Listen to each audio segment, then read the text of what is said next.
عايزين يرجعوا العقاب في المدارس بالضرب. طبعا طلعت لنا نائبة محترمة بتطالب بحاجة غريبة جدا، طلعت في اكتر من برنامج واكتر من مداخلة هاتفية مع ناس واعلاميين كبار جدا، منهم الاعلامية مفيدة شيحة ومنهم كذا اعلامي تاني، بتتكلم معاهم في انها بتطالب برجوع الضرب للمدارس بعد ما ده كان تصريح ليها وكان قرار عايزة تاخده وعايزة تعرضه على البرلمان عشان يتناقش ويبدأ ان هم ينفذوه في السنة الدراسية اللي جاية دي. طبعا القرار بالنسبة لناس كتير جدا كان قرار غريب جدا او حتى مجرد رأي غريب. من ضمن الاعلاميين ناس تانية بتسألها بتقول لها طيب هو الموضوع من وجهة نظرك ينفع ازاي؟ هو انت عندك اولاد؟ كان ردها ببساطة طبعا عندي. قالوا لها طيب لو في طفل من اطفالك جه في يوم من الايام وبيشتكي لك انه اتضرب النهارده في المدرسه، ايا كان وسيله العقاب اللي اتعاقب بيها بالوسيله دي او بالاسلوب ده اللي هو اسلوب الضرب اللي كان بيستخدم زمان جدا وبقاله فتره كبيره ممنوع ورسميا ما ينفعش انه حد يتضرب في المدارس، قالت بمنتهى الاسلوب الكويس والهدوء جدا انه عادي ان هو يتضرب او هي تتضرب اللي هم حد من ولادها علشان هي اتربت كده، وكل الاجيال اللي هي منهم اتربوا بنفس الطريقه، ومع ذلك طلعوا نواب وطلعوا ناس مهندسين وطلعوا ناس افاضل على كلامها. وبدأوا الناس الإعلاميين يناقشوها في نقطة إنه إزاي بتفكري إنه في المجتمع دلوقتي وفي الظروف اللي إحنا فيها ومع التكنولوجيا الكتير اللي بدأت تخلي العقول بتاعت الأطفال نفسها تتغير ويبدأ عقل الطفل يستوعب حاجات كتير قبل سنه. يعني زمان في السن اللي حضرتك بتتكلمي فيه او الجيل بتاع حضرتك كنتي بتتكلمي في جيل معين ما كانش عنده نفس الثقافة اللي موجودة دلوقتي لما كنت في سنهم. يعني تعالي دلوقتي الطفل لو عنده 5 سنين او 6 سنين، هل الطفل ده هيتقارن بحضرتك لما كان عندك 5 و6 سنين؟ طبعا مستحيل، لانه اكيد نسبة الثقافة ونسبة الفكر ونسبة المعلومات اللي كانت عند حضرتك في التوقيت ده مختلفة تماما عن الطفل بتاع النهاردة ايا كان سنه، لانه طفل النهاردة بيتعرض لحاجات منها الوحش ومنها الحلو. بس خلينا نتفق مع بعض انه الطفل ده عارف معلومات اكتر مننا بكتير لما كنا في المرحلة العمرية دي. طب الجيل اللي حضرتك بتتكلمي عليه انه طلع مهندسين وطلع دكاترة وطلع نواب، هو بس الجيل ده هو اللي طلع كده؟ يعني بقية الاجيال ما كانش فيها الفئات دي؟ ولا تعالي اقول لحضرتك انه في الجيل بتاعك ناس كانوا طلعوا برضو غير النواب والمهندسين والدكاترة وكانوا طلعوا فئات تانية ما عرفوش يشتغلوا او ما عرفوش يعملوا حاجة مفيدة للمجتمع، بل بالعكس انا عايز اقول لحضرتك انه الفئات دي اتضرت كتير جدا. تخيلي كام واحد خايف وبيعاني من ازمة نفسية بسبب اللي حصل زمان في الضرب واللي كان بيحصل له جوه المدرسة. تخيلي كام طفل كان بيشوف بس المدرس داخل بالعصاية وكان بيبقى قاعد مرعوب رغم انه اصلا ما عملش حاجة غلط.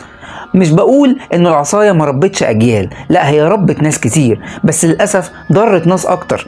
ناس كتير ممكن تيجي تقول لي الضرب فعلا علم اجيال زمان وخلى الاجيال تطلع اجيال قوية وليها شخصية. عايز اقول لك لا، العصاية ربت اجيال ملهاش شخصية، شخصياتها ضعيفة. في بعض الفئات كانت شخصياتها قوية اصلا وعدت المرحلة دي من غير ازمة نفسية، لكن عايز اقول لك انه في فئات من الناس ما عدتش المرحلة دي ولحد اللحظة دي بتعاني من الازمات النفسية بسبب الضرب اللي حضرتك بتقولي رجعوه. في ناس كتير ناقشت في الكلام اللي هي قالته، بس للاسف الكلام اللي هي كانت بتقوله غير منطقي تماما. واكيد اي اب وام النهارده ابنهم داخل مدرسه او اوريدي في المدرسه مش هيقبل ابدا انه لو ابنه محترم وبيعرف يتعلم صح ان هو يتضرب او يتهان او يتقل منه جوه المدرسه. المدرسه مكان تربوي وتعليمي، وحضرتك هتمسكي في الجمله دي اكيد وهتقولي ان المدرسه مكان تربوي، وانا ما اعترضتش على كده خالص، بس عندنا 1000 طريقه وطريقه للتربيه الا الضرب. الضرب ممكن يطلع اجيال متعقده نفسيا، اجيال ما تعرفش تفيد مجتمعها، اجيال مش قادره اصلا تاخد قرار في حياتها بسبب ازمه نفسيه عدت عليها وهي صغيره مع مدرس او مع مدرسه بسبب الضرب، بسبب حاجه هو ما كانش يستاهلها. ومش بقول ان كل الاجيال محترمه، اكيد في الجيل ده ناس كتير مش عارفه تحترم نفسها ومش عارفه تحترم المدرس، مش عارفه تحترم اهلها، بس عمر ما هيكون علاجهم الضرب. لا والاكتر من كده بتقول الموضوع مش هيبدا من المدرسه بس، هي بتطالب برجوع الضرب والعقاب ده من المدرسة ومن البيت. يعني بتطالب بمجتمع كامل وبأجيال كاملة تتضرب في كل حتة. طول ما هي بتغلط تتضرب. هي مقتنعة انه الضرب هيعالج، على الرغم من انه فعلا اجيال كتير اتأثرت بالضرب. هي بتقول انها مستندة في الدراسات بتاعتها لناس في ولايات في امريكا بدأت تاخد الضرب وترجعه تاني كوسيلة من اساليب العقاب. وبيقولوا ان في بريطانيا بدأوا فعلا يستخدموا الضرب في بعض الاماكن علشان يحاولوا يسيطروا على الطلاب في الحاجات اللي هم بيعملوها، لان هم بيكون معاهم حاجات ما ينفعش تدخل المدرسة اصلا. طب لو مشينا بالاسلوب ده وخدنا بس من الغرب الحاجات الوحشة ومش عارفين ناخد منهم الحلو، لا انا بقول لحضرتك احنا ممكن ناخد 1000 حاجة وحاجة من الدول اللي حضرتك قلت عليها، ولا اننا ناخد حاجة زي دي، لان حاجة زي دي هتعمل شروخ جوه شخصيات ولادنا. انا عن نفسي مش هقبل في يوم من الايام لو ابني او بنتي او ايا كان، حتى لو اختي، انها تخش مدرسة وتتضرب، لانه اكيد ده مش معاملة بني ادمين.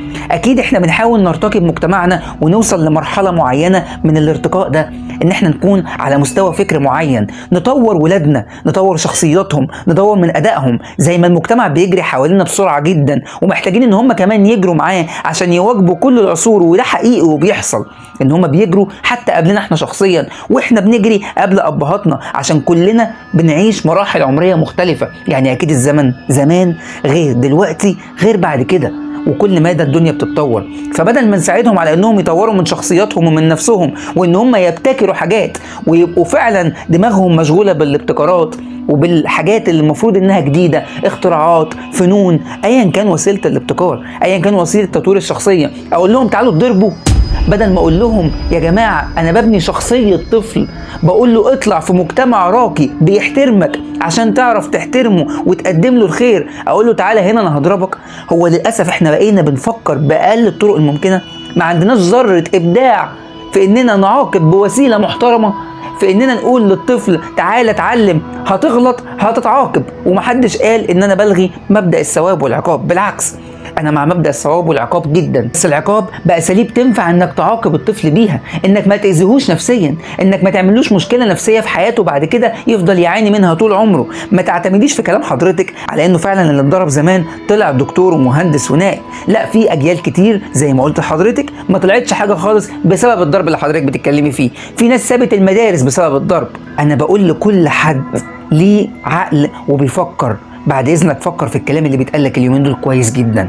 ايه اللي يخلي نائبة زي دي مع كامل احترامي ليها انها تطلع وتقول عايزين نرجع الضرب؟ هل هو بس اعتمادها في كلامها على انها زمان اتضربت وطلعت نائبة؟ ما فكرتش في اي حد من الاجيال اللي كانوا معاها في نفس جيلها وما طلعوش حاجة خالص؟ ما فكرتش في الاجيال بتاعت دلوقتي اللي بتقعد على كل السوشيال ميديا وتبقى عارفة كل حاجة، انها في يوم من الايام لو قررنا ان احنا نرجع الضرب تاني بعقد الاجيال دي وبطلعها، حتى لو بحاول اربيها بس بطلعها معقدة نفسيا؟ ليه اوصل الطفل لكده؟ ليه اوصل ايا كان الشخص اللي انا بربيه او بطلعه لحاجة زي دي بدل ما ازقه لقدام عشان يطور من شخصيته ويطور من نفسه ويفيد مجتمعه وبلده؟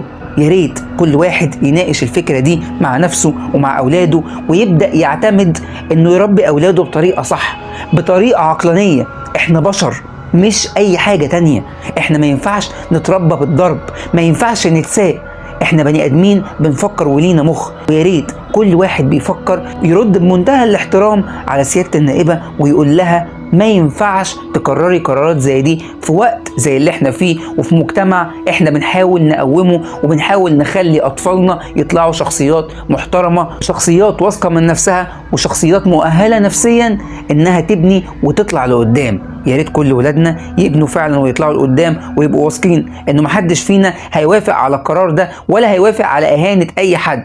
انا بزق ابني لقدام وبقول له اطلع عشان تبقى شخصية تفيد بلدك، فكر بمخك، اوعى تتعرض لإهانة واوعى حد يهينك طالما انت محترم وبتحترم نفسك وبتحترم كل اللي حواليك، ساعتها محدش هيقدر يهينك. وده بالظبط اللي بطلب من كل اب وام ان هم يعملوه مع ولادهم، التربية بشكل صحيح. خلي فيه ثواب وخلي فيه عقاب، وعاقب ولادك بس بأساليب ما تهينهمش وأساليب ما تجرحهمش وما تأذيهمش نفسيا. ونفس اللي احنا وصلنا له في المدارس ان هم يتعاملوا برقي مع كل الطلبة وكل التلاميذ، وده اللي حاصل طول الفترة اللي فاتت اللي الأستاذة النهاردة جاية تغيره لنا وعايزة ترجعنا 50 سنة لورا. أنا عادل مجدي، يا ريت الموضوع ده يتناقش باحترام وبموضوعية، ويا ريت بجد الشير كتير جدا هيفرق، لانه احنا محتاجين نربي الاجيال اللي جاية صح من غير اي اذى.